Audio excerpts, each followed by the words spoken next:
Manila, capital and largest city of the Commonwealth of the Philippines, rises on the shore of the bay into which the Spaniards sailed in 1570, and where in 1898 Admiral Dewey achieved one of the greatest naval victories in history, the Battle of Manila Bay. As headquarters for American commercial interests in the Orient, Manila has been transformed from a sleepy Spanish town into a modern city. Inter-island ships, serving the archipelago of some 7,000 islands, berth along the quays of the Pasig River that flows through the center of the city. From the sterns fly both the American and Philippine flags, for the Commonwealth government is still under the protection and advice of the United States. Much of the local trading is carried on in cascos, flat-bottom boats which are poled through the many canals and waterways of Manila. Each casco has its family, whose life is spent beneath its thatched roof of bamboo or palm, veritable water gypsies in a climate that is kind to all.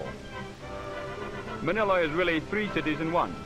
Old Tondo, home of the Philippine masses, modern Manila, born of American development, and Intramuros, walled city of the Spaniards.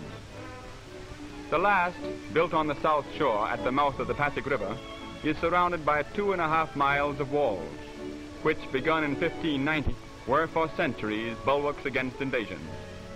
The moat encircling the walls was filled in for sanitary reasons by the Americans, and is today a drill ground, a recreation area, and a golf course. The walls and bastions are excellently preserved, and have withstood even earthquakes which at times laid ruin the old city.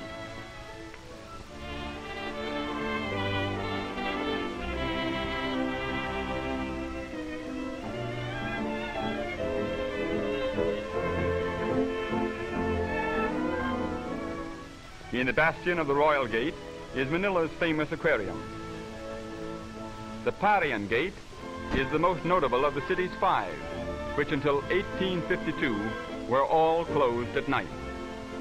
Within the walls, little has changed since the days of Spanish rule. The main shopping street, Calle, chiefly catering to tourists, presents a picture of busy activity and colorful traffic. The projecting balconies and grilled windows are reminders of old Spain. The Franciscan Church, more than 200 years old, is one of the many places of worship within walled Manila, for the Spaniards converted the Filipinos into the only Christian peoples in the Orient long before the Pilgrims landed at Plymouth Rock.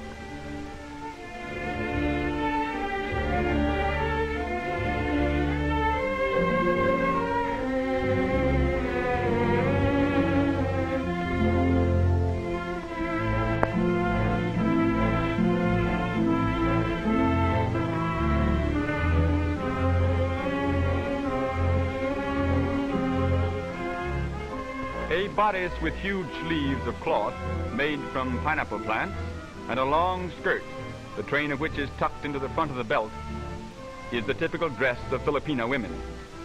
Facing quiet McKinley Square is the cathedral, built in Byzantine style a little more than 60 years ago as a successor to other cathedrals destroyed by earthquake. On the north shore of the Pasig River is Tondo, the oldest and most densely populated quarter.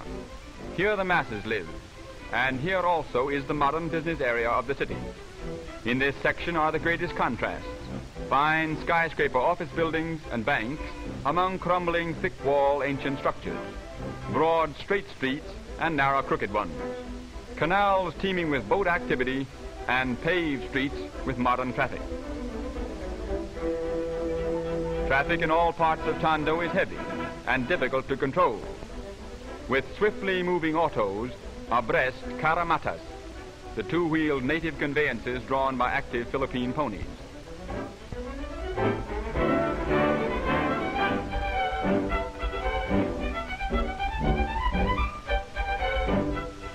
The oldest and still the main business street of Manila is the famed Escolta, a congested narrow thoroughfare 5 blocks long, which parallels the river between Plaza Moraga and Plaza Goiti. On it face most of the fine shops and department stores of the city.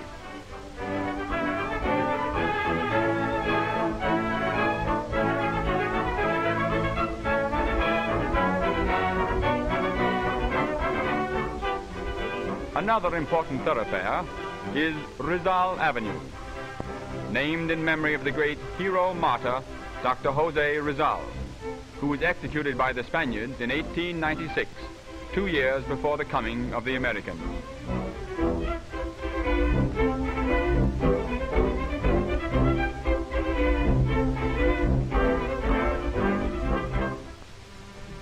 There are many arcaded sidewalks in Manila, for although sunstroke is unknown, it is more pleasant and cooler to keep in the shade during the heat of the day.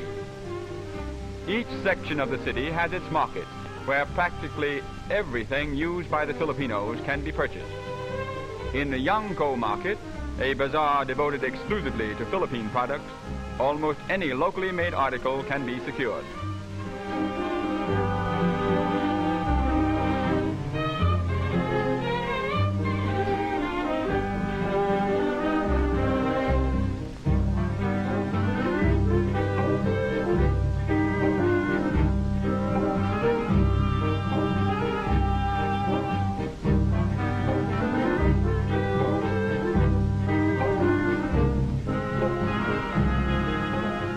The two-wheeled carromata and carretela are the principal conveyances of the Filipinos.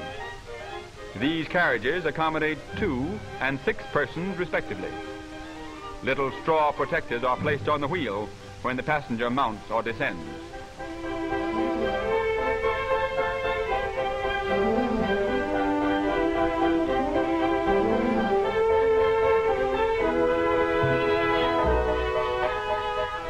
The Philippine beast of burden is the carabao.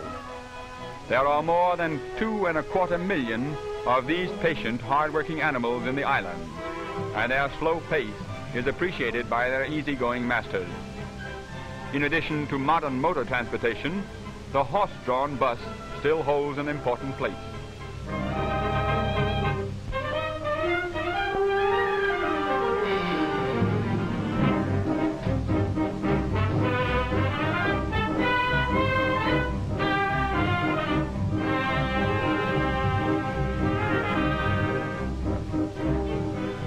The Pasig River is spanned by 4 bridges. Jones Bridge, surmounted by Filipino figures, is the newest. The graceful arch stands on the site of the old bridge of Spain. The spacious and dignified post office overlooks the river and faces upon the Plaza Lawton, where the Burgos Drive begins. The Burgos Drive, a magnificent wide boulevard, follows part of the sunken gardens of the old wall city moat. Near its middle stands the superb legislative building, completed in 1926 at a cost of $2 million. Today, it is the seat of the new Commonwealth government. In front of it, over the course laid out around the walls of old Manila, modern Manila plays golf.